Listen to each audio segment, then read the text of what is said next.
योगी जी आ गए, अपना स्वागत है। सब दलों के नेता आएंगे, अपनी अपनी बात रखेंगे। जनता को निर्णय करना है कि वोट किसको मिलेगा। और लोकतंत्र में वोट मांगने का अधिकार सभी लोगों को है, लेकिन इस क्षेत्र में मुझे लगता है कि एक हवा बनी है कांग्रेस के पक्ष में। हमारे पार्टी के उम्मीदवार बहुत लोकप्रिय हैं और जनता चाहती है कि भारी बहुमत कर उनको दिल्ली भेजें और दौसा लोकसभा क्षेत्र से ललित मीणा जी बहुत भारी बहुमत से जीत कर जाएंगे। तो टारगेट उन्होंने 400 पार का ले रखा है और बार बार भाषणों में भी ये कहते हैं कि 400 पार मत सीखें। वो तो टारगेट तो ठीक है, टारगेट उनका होना चाहिए गरीबी मिटाने का, टारगेट होना चाहिए रोजगार दिलाने का, टारगेट होना चाहिए महिलाओं को माताओं को सुरक्षित रखने का, टारगेट होना चाहिए कालेधन को खत्म करने का। जो पहले 10 साल टारगेट थे वो तो पूरे हुए नहीं हैं, अब नए टारगेट आ रहे हैं 2047 का और फलाना और बाकी बातें। इन बातों में कोई दम नहीं है। बात यह है कि लोकतंत्र में जिस प्रकार एजेंसी का दुरुपयोग हो रहा है, देश भी समझ रहा है। निर्वाचित मुख्यमंत्री को आप जेल में डाल रहे हो, आप ईडी का सीबीआई का दुरुपयोग कर रहे हो, लोगों को हिरासत में ले रहे हो, विपक्षी लोगों को गिरफ्तार कर रहे हो, अपनी बात रखने से लोगों को आप वंचित रखोगे तो जनता भी इसको बर्दाश्त नहीं करेगी। मुझे लगता है कि कहीं ना कहीं अहम और घमंड इस सरकार में, केंद्र सरकार में बहुत ज़्यादा बढ़ गया है। उसको बराबर करने का एक ही जरिया है जमहूरियत में, और जनता है। इसलिए जब वोट पड़ेंगे 19 तारीख को तो भारी मतदान होगा और कांग्रेस पक्ष सर लगातार कांग्रेस के एमयू पे लगातार सवाल उठा रहे हैं, हमलावर हैं, लगातार कह रहे हैं कि ये तो केस तोड़ने का एमयू है। ये तो अगर हम एक हर गरीब परिवार को लाख रुपए देना चाहते हैं, एमएसपी पे कानून बनाना चाहते हैं, 30 लाख नौकरी देना चाहते हैं, नरेगा का जो पेमेंट है उसको 400 रुपये करना चाहते हैं, इसमें कहाँ से देश टूट रहा है? हम तो जोड़ने की बात करते हैं। राहुल गांधी जी कहते हैं भारत जोड़ो यात्रा निकाल रहे हैं, पैदल चलते हैं, लोगों को गले लगाते हैं, लोगों में दुख दर्द बांटते हैं, जख्मों में मरहम लगाने का काम करते हैं। बल्कि लड़ाने का झगड़ाने का काम तो भाजपा का है, धर्म मजहब के नाम पर, मंदिर मस्जिद के नाम पर। जनता सब समझती, जागरूक है। और आप आज लोग ज़्यादा नहीं बोल रहे होंगे, लेकिन अपनी बात को वो मतदान के माध्यम से प्रस्तुत। सर 25 सीटों का आप राजस्थान में क्या बीजेपी से ज़्यादा सीट कांग्रेस पार्टी जीती। सर पूर्व मंत्री का बयान है, लगातार बीजेपी हमलावर है कि हम काम कर रहे हैं, कांग्रेस ने सिर्फ जनता को बेवकूफ़ बनाया है। तो 10 साल सरकार आपकी थी, लटका के क्यों रखा प्रोजेक्ट को? और जब सरकार बदलेगी तब करेंगे। तो ये तो पक्षपात है ना, ये तो सरकार का रंग देख के। अगर हमारी सरकार बनेगी तो हम साइन करेंगे, नहीं तो नहीं करेंगे। आज तक खुलासा नहीं हुआ, मेरे को पता नहीं आरसीपी का सब बोल रहे हैं। वो एमओयू देखा किसी ने आज तक? सर आप उस पर लिखा क्या है? भाषण सुन रहे हैं, सदन में चर्चा हो रही है एमओयू के ऊपर, लेकिन एमओयू को दिखाया नहीं आज तक। सर आपकी एसीआर साइन करेगी 200 सीट? भाई वो तो मैं तो आग्रह कर सकता हूँ, हमने वोट मांगी है और बड़ी विनम्रता से मांगते हैं। हम उस प्रकार का घमंड नहीं है। मैं तो बड़े आग्रह किया है, अनुरोध किया है, विनम्रता से अपील वोटों की है। ये राजनीति में करना चाहिए, अधिकार जनता का है किसको वोट डालेंगे। लेकिन मेरा मन ये कहता है कि इस बार दौसा से कांग्रेस पर। सर लास्ट सवाल पूछेंगे, बीजेपी की राजनीति में पहले सांप, फिर नाक, फिर बुआ, फिर फूफा आ गए हैं, इस तरह के देखते हैं राजनीति में? देखो, मुझे लगता है कि शब्दों का प्रयोग बहुत सोच समझ के किया जाना चाहिए और विरोधियों का मान सम्मान करना चाहिए। और जनता हमारे आचरण को देखती है, हमारे शब्दों को सुनती है, तो शब्दावली का प्रयोग बहुत सोच समझ के होना चाहिए। और मैंने जीवन में हमेशा ये रखा है कि हम विरोध भी करते हैं, सैद्धांतिक हो, नैतिक हो, लेकिन ये व्यक्तिगत जो बातें बोली जाती है चुनाव में, मैं समझता हूँ उसको अवॉइड करना। सर एक ने पुखलाल माता की कसम खाई है कि मैं आरक्षण खत्म नहीं होने दूंगा, बीजेपी कभी आरक्षण खत्म नहीं होगा। उनके हाथ की बात नहीं है ना, उनके हाथ की बात नहीं है। उनके जो नेता बोलते हैं, भाजपा के बड़े बड़े नेता, आरएसएस के नेता बोलते हैं, और उनके नेता कई बार रिकॉर्ड पे बोल चुके हैं कि 400 सीट चाहिए क्योंकि हम बदलाव करना चाहते हैं। क्या बदलाव करना चाहते हैं वो बताएं। वो सर धीरेन्द्र शास्त्री भी आजकल घूम रहे हैं जोधपुर, बाड़मेर। तो घूमे ना, मैं कह रहा हूँ अंत में जनता को निर्णय करना है। माननीय सचिन पायलट जी,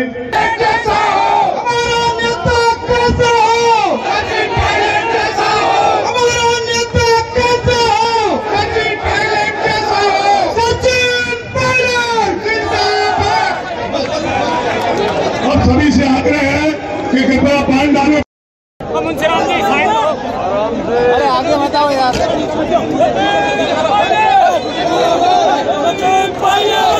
सभी से आग्रह है कि कृपया मन से एक साइड हो जाए, मन से एक साइड हो जाए। मेरा हाथ जोड़कर आप लोगों से निवेदन है कि कृपया मन एक साइड हो।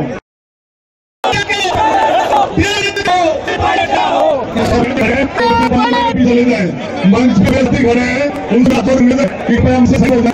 जो मेरे खड़े हैं उनसे आग्रह है कि वो पान डाल ग्रहण करें। जो आगे पे खड़े हैं उनसे आ रहे हैं तो पान डाल हमारे पान ग्रहण।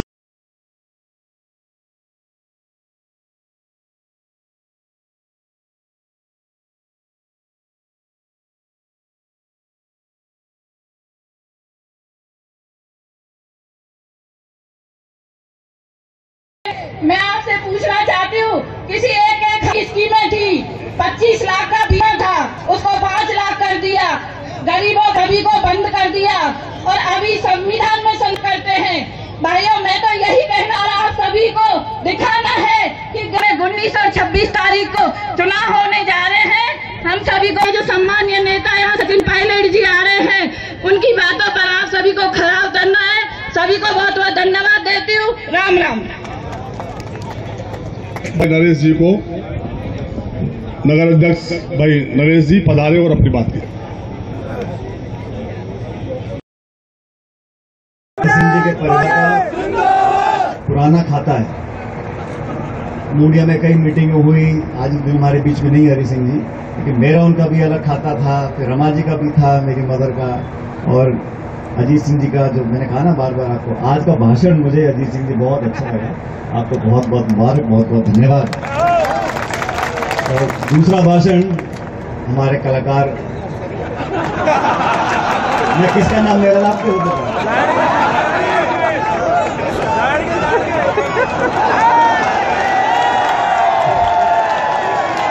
मैं इस बात का विश्वास दिलाता हूं पायलट साहब, ये कोई हल्की बात नहीं है। कांग्रेस का वोट तो दिलवाऊंगा, लेकिन भारतीय जनता पार्टी के कार्यकर्ता का वोट भी दिलवाऊंगा। ये महुआ से विधायक कोई आसानी से नहीं बन सकता, और यहाँ की चुनौती अलग तरह की है। समीकरण क्या है, पार्टी, नेता, अभिनेता, दुनिया भर के, लेकिन ओम प्रकाश जी का एक अलग तरह का काम करने का तरीका है। और आज इन्होंने जो सच्चे मन से बोला है, ओम प्रकाश जी, आप भी बहुत ऊपर नीचे रहे, लेकिन आज आपका भाषण भी मैंने सुना। अभी राजनीति है,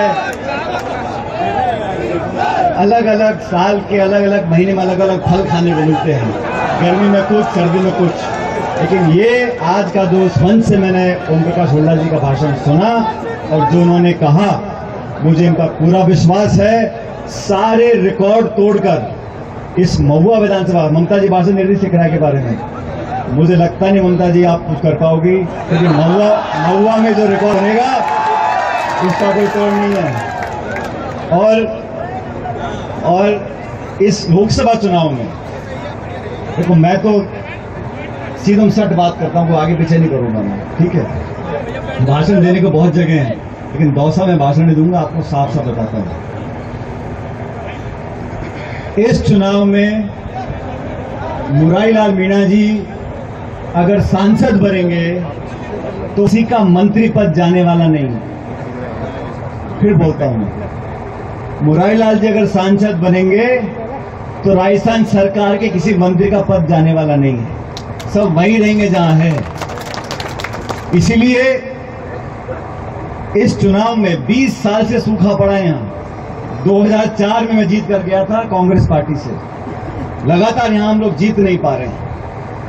इस बार जो माहौल मुझे दिख रहा है, बस्सी में, चाकसू में, थानेगाजी में, महुआ सब लोग चाहते हैं और तुलना भाजपा में, हमारी सरकार भाजपा की सरकार, हमारी सोच सोच। जब टी बढ़िया उम्मीदवार दिया, कहां बढ़ा, तो आप लोगों को पेटी फूल कर दिया चाहिए। अभी यहाँ पर समझने वालों खड़े हैं, ये चुनाव भविष्य को बहुत कुछ तय करेगा। किसी कारणवश लोग सरकार नहीं बना राजस्थान में, लेकिन कांग्रेस और बीजेपी का जो वोट का अंतर है वो 1 या 2%, लंबा चौड़ी आपको ने बहुत डाली, लेकिन इसी कारण से हम सरकार नहीं बना पाए। ये दूसरा मौका बोलना बहुत जल्दी नहीं है। सिर्फ ये चुनाव देश में जो तंत्र है, देश में जो संवैधानिक संस्थाएं हैं, उनको सुरक्षित करने का चुनाव है। 70 साल से इन संस्थाओं को अलग अलग सरकारों ने पोषित किया, ताकतवर बनाया, उन विश्वसनीयता को कायम रखा। इन 10 साल में बीजेपी की सरकार ने उन संस्थाओं को खोलने का काम किया। आक्रमण की नीति हो रही है, बाकी नीति हो रही है, विपक्ष को तंग रखी है, मौके को जिम्मा ला रहा है, कांग्रेस के हाथ ले जा रहे हैं। कहां डाली संस्थाओं को तंग कर, विपक्ष की आवाज को कुचल कर, नेताओं को तोड़कर भाजपा में घुसना चाहता हूं। आपके ऐलान हो, आप 300 पार, 800 पार, 500 पार कर रहे हो, तो हमारे नेताओं ने ले जा रहे हो, तुम्हारे अपने नेता विपक्ष के नेताओं को तोड़ के जोड़ रहे हो।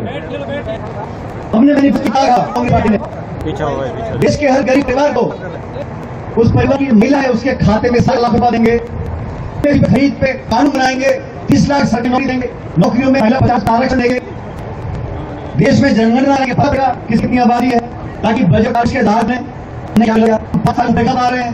5 पूछो महंगाई बढ़ी, किराया गैस सिलेंडर कितने का आएगा, क्यों नहीं? तुम देश हित की बात नहीं करते। नौजवान बेरोजगार घूम रहे हैं, वो मंदिर मस्जिद की बात करते हैं। अपराध बढ़ गया, महंगाई बढ़ गई, करप्शन बढ़ गया, काला धन नहीं आया, नौकरी नहीं लगी, उद्योग नहीं लगे,